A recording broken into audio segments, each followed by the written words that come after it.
Bonjour à tous, attachez votre ceinture pour un nouvel épisode de Française Académie de langue, le seul et unique podcast conçu pour enseigner aux apprenants de langue française comme vous.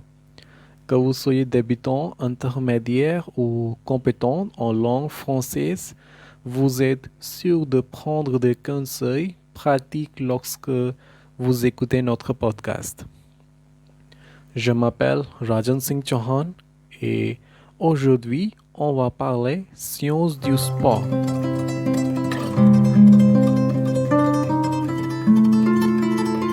La science du cerveau sportif est une capacité qui utilise l'information mentale et les capacités pour aborder l'exécution idéale et la prospérité des concurrents, les parties formatrices et sociales du soutien sportif et les questions fondamentales liées au contexte et aux associations sportives. L'APA perçoit la science du cerveau sportif comme une capacité acquise après un certificat de doctorat dans l'un des domaines essentiels de la recherche sur le cerveau et l'autorisation d'exercer en tant que clinicien. Cette capacité exclut les personnes qui ont obtenu une certification de doctorat en recherche sur le cerveau du sport, mais qui ne sont pas des cliniciens autorisés.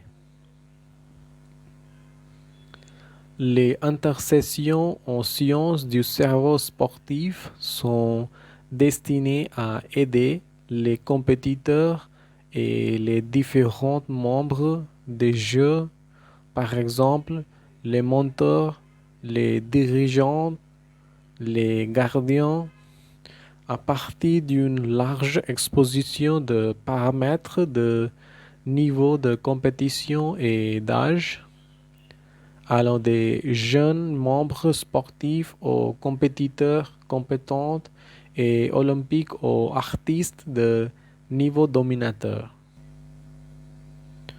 Pendant assez longtemps, les thérapeutes se sont efforcés de reconnaître les qualités de caractère qui reconnaissent les concurrents dans un seul jeu de saut d'un autre et des non-athlètes, au-delà du fait que les concurrents sont plus véritablement dynamiques que les non-athlètes et de la vérité tout aussi claire que les concurrents attirés par les jeux individuels obtiennent de meilleurs résultats en termes d'indépendance et de liberté que les concurrents engagent dans les activités de groupe.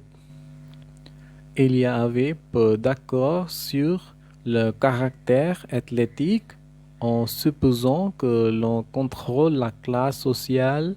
Les concurrents seront assez souvent similaires aux non-athlètes et se ressembleront. Effet de la science du cerveau sportif. La recherche montre que l'utilisation de différentes stratégies de science du cerveau de jeu peut aider à travailler sur la présentation d'un large éventail de concurrents, des gymnastes extrêmement jeunes, matures de 8 à 13 ans, à une partie des meilleurs olympiens. La science du cerveau sportif a également une influence qui s'entend à différents domaines du bien-être. Par exemple, une revue a remarqué qu'il est normal que les spécialistes aient des réponses négatives lorsqu'ils traitent des patients intensement malades. Cependant, lorsque les spécialistes impliquaient des horaires mentaux similaires à ceux des concurrents, ils avaient la possibilité de contrôler plus facilement ces réactions. Cela a également fonctionné sur le patient de considération. D'autres proposent que les cliniciens du sport peuvent jouer un rôle important dans la diminution de la corpulence, en particulier chez les enfants, en aidant les blagues à élargir leur travail actif et leur satisfaction dans l'action. Un thérapeute de jeu peut aider les enfants à accomplir et à garder un poids solide. Définir un objectif puis imaginer chaque étape attendue pour atteindre cet objectif peut aider à préparer intellectuellement le concurrent à la préparation ou à la rivalité. La perception consiste à dresser un tableau psychologique de ce que vous voulez dire. Les concurrents peuvent utiliser cette capacité pour imaginer le résultat qu'ils recherchent. Ils pourraient s'imaginer gagner une occasion, par exemple, ou passer par les moyens attendus pour terminer un développement gênant. Les analystes sportifs professionnels aident les compétiteurs à s'adapter à la tension extrême qui vient de la compétition. Cela inclut souvent la recherche de moyens de diminuer la nervosité de l'exécution et l'épuisement professionnel. Il est normal que les concurrents soient anxieux avant un match, une exécution ou une rivalité.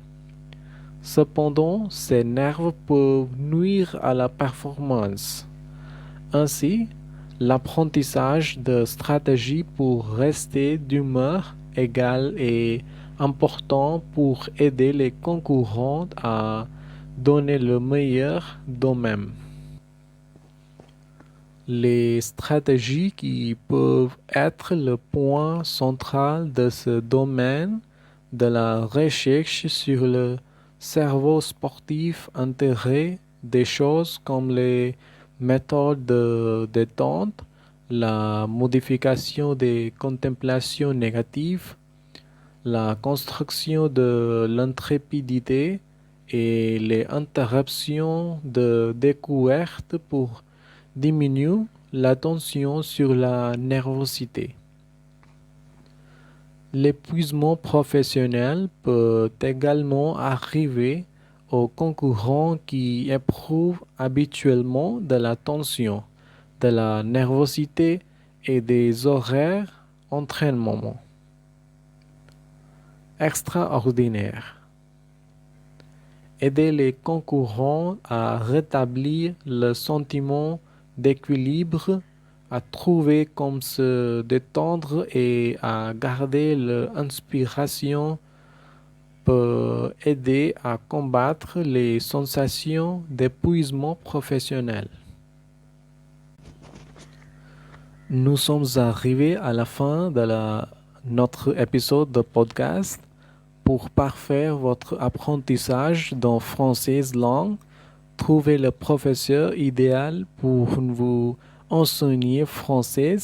Vous pouvez également nous contacter. Nous avons des cours personnalisés et sur mesure et fonction de vos besoins afin que vous améliorez significativement votre niveau et cela quelle que soit votre demande.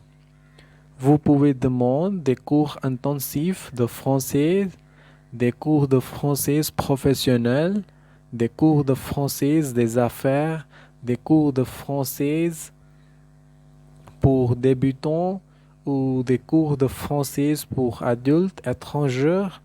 Nous vous apporterons le meilleur enseignement et vous aiderons dans la réussite de vos projets.